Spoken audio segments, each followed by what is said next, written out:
Direction sans plus attendre le Palais de la République où s'est déroulé aujourd'hui le Conseil des ministres et la lecture du communiqué. C'est ce soir avec Sarah Luya Senghor. Bonsoir Sarah. Bonsoir Anouchka. Mesdames, Messieurs, bonsoir. Le Conseil des ministres s'est réuni ce mercredi 25 février 2026 sous la présidence de son Excellence Monsieur Bassirou Diomaye Diakhar Faye, président de la République. Au titre de la communication du président de la République, le chef de l'État a fait une communication portant sur les points suivants. Développement d'une culture nationale de protection civile.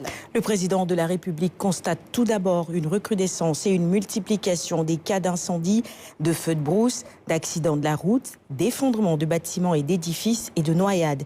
Il relève également l'accentuation des catastrophes naturelles, des crues des fleuves, des risques d'inondation et l'avancée accélérée de la mer qui menace beaucoup de localités du pays.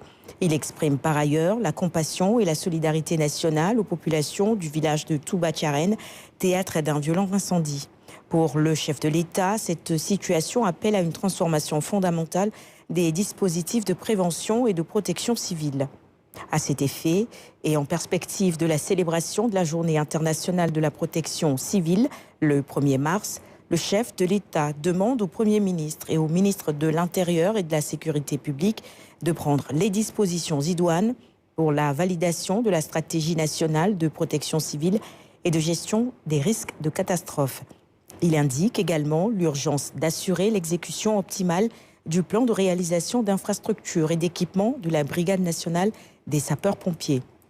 Le président de la République souligne l'importance de renforcer les ressources humaines en service au niveau de la BNSP, d'engager les voies et moyens de développer une culture nationale de protection civile et de mettre en place un cadre de volontariat concernant les sapeurs-pompiers et la protection civile en général.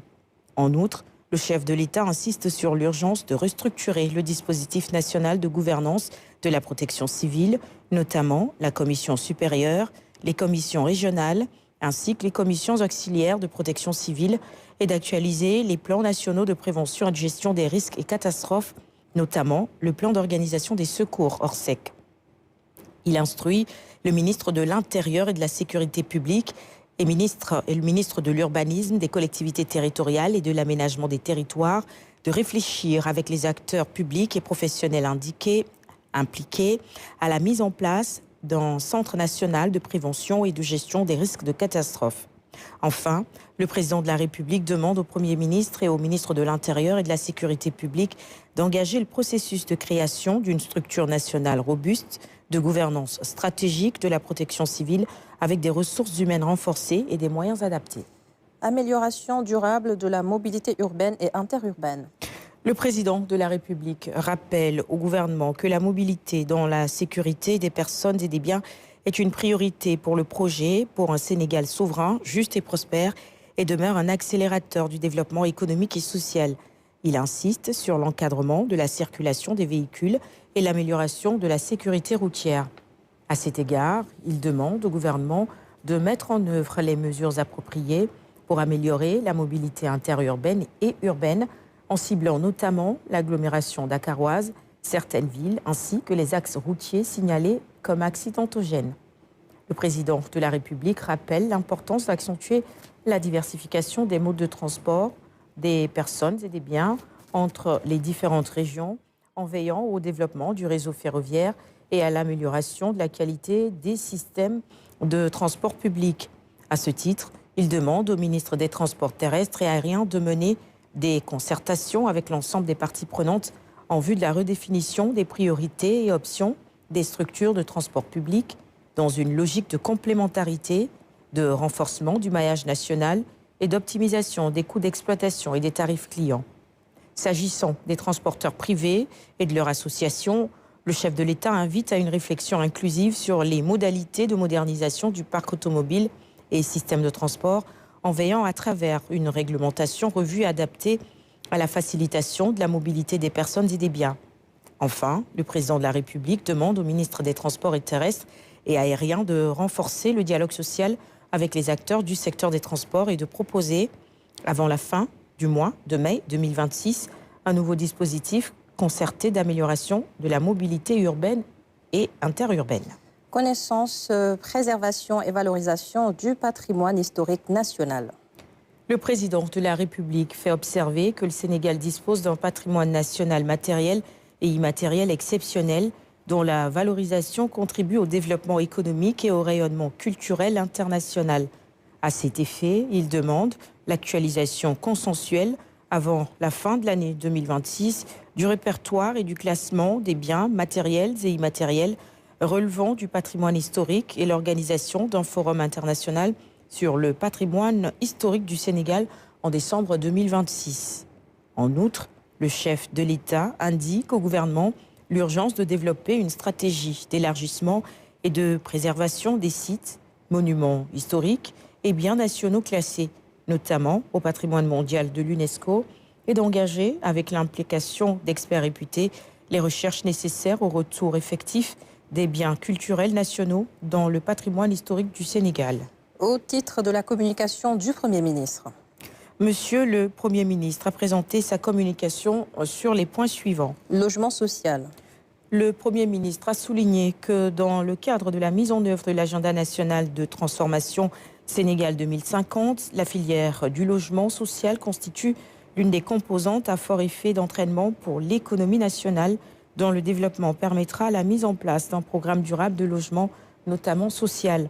Pour le Premier ministre, le choix stratégique de l'écosystème du logement social vise à renforcer la compétitivité économique, à garantir à chaque citoyen l'accès à un logement décent dont le coût est économiquement soutenable dans le pôle ou la région de son choix, dans le cadre d'un aménagement équilibré des territoires.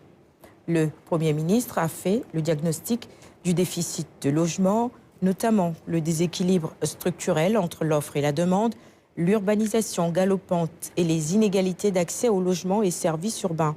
Il a demandé de définir une véritable stratégie nationale du logement axée sur la sécurisation foncière, la mise en place d'une législation adéquate, le financement durable, ainsi que l'équité sociale et territoriale en matière d'accès au logement.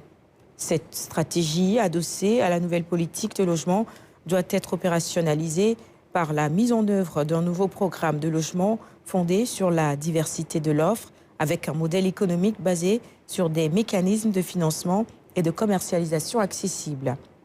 Selon le Premier ministre, face à la production actuelle de logements formels, concentrée entre les régions de Thiès et Dakar, la filière est confrontée à des contraintes structurelles majeures, notamment les problèmes d'accès au foncier pour les promoteurs privés, les coopératives et les opérateurs publics, les difficultés de mobilisation de financement adéquat et durable, le faible accompagnement des coopératives et des promoteurs privés, la faible prise en charge des acteurs du secteur informel et de certains fonctionnaires et le faible accompagnement des coopératives.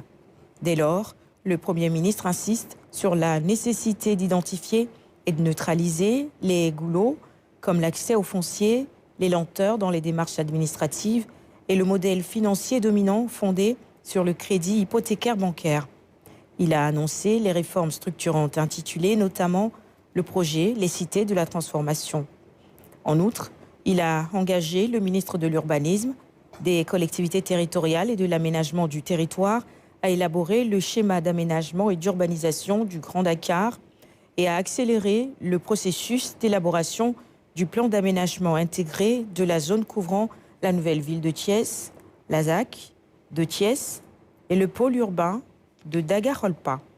Le Premier ministre a demandé également de renforcer les capacités d'intervention de la SAFRU, d'accélérer la mise en œuvre du programme de logements sociaux en s'appuyant essentiellement sur l'autoconstruction, de redynamiser les coopératives d'habitat et de renforcer significativement les moyens institutionnels du bureau du projet d'assistance aux collectivités pour l'habitat social. Le Premier ministre a instruit enfin le secrétaire d'État au logement, en rapport avec les départements ministériels concernés, de prendre toutes les dispositions pour le développement de partenariats publics-privés pour rendre opérationnelle l'option qu'il a dégagée dans les différents pôles territoires avec la création de pôles d'habitat modernes et productifs et de traduire dans les faits les cités de la transformation. Fonds de la diaspora pour l'immobilier. Le Premier ministre a rappelé les instructions du président de la République lors de la première édition de la Journée nationale de la diaspora. La réflexion entamée par la suite à l'initiative du ministre de l'Économie, du Plan et de la Coopération a abouti à la proposition de création d'un fonds immobilier de la diaspora Sénégal. Le Premier ministre a rappelé que les transferts de fonds de la diaspora sénégalaise représentent près de 10% du PIB, soit 2200 milliards de francs CFA par an, destinés principalement à la consommation. Le Premier ministre a présenté le concept de fonds commun de placement immobilier Diaspora Sénégal qui viserait à transformer ces flux en investissements immobiliers locatifs générant des revenus réguliers pour les familles tout en constituant un patrimoine durable pour cette diaspora sans dette publique. Il a demandé au ministre de l'Économie, du Plan et de la Coopération de finaliser la réflexion avec les parties prenantes et d'en faire la présentation prochaine en Conseil des ministres. Au titre des communications des ministres.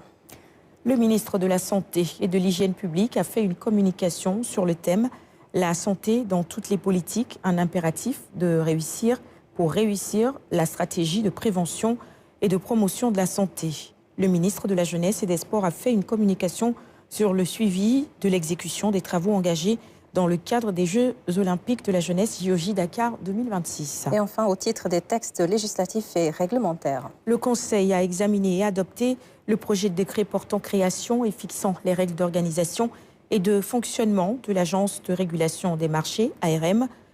Et enfin, le projet de décret instituant la redevance de régulation des marchés. C'est tout pour ce soir, Adama Nouchkaba. Merci beaucoup, Sarah Luya Senghor.